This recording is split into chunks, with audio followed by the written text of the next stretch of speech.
Welcome back, everybody. Today I'm going to teach you how to log into your Fiverr account. Whether you're a freelancer ready to check your gigs or a buyer looking to hire talent, accessing your account is the first step to getting things done on the platform. To get started, open your web browser and navigate to fiverr.com. Once the homepage loads, you'll see the main Fiverr interface with various services and categories displayed.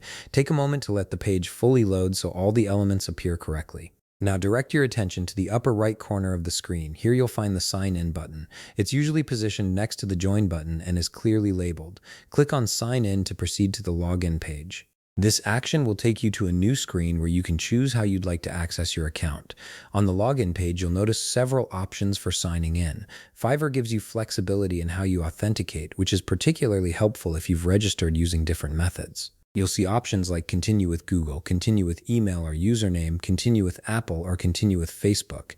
Each of these methods connects to different authentication systems, so choose the one that matches how you originally created your account. If you registered using your Google account, click Continue with Google and you'll be redirected to sign in through Google's authentication. This is convenient because it uses your existing Google credentials without needing to remember a separate password.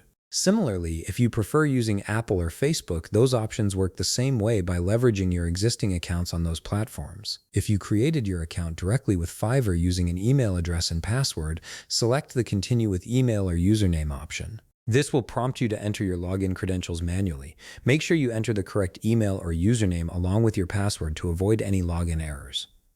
Select your preferred option from the list based on how you initially set up your account. Once you make your selection, follow the prompts to complete the authentication process.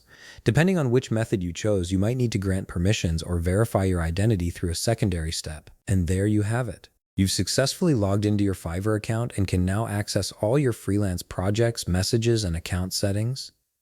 If you found this video helpful, please leave a like, subscribe, and see you in the next video.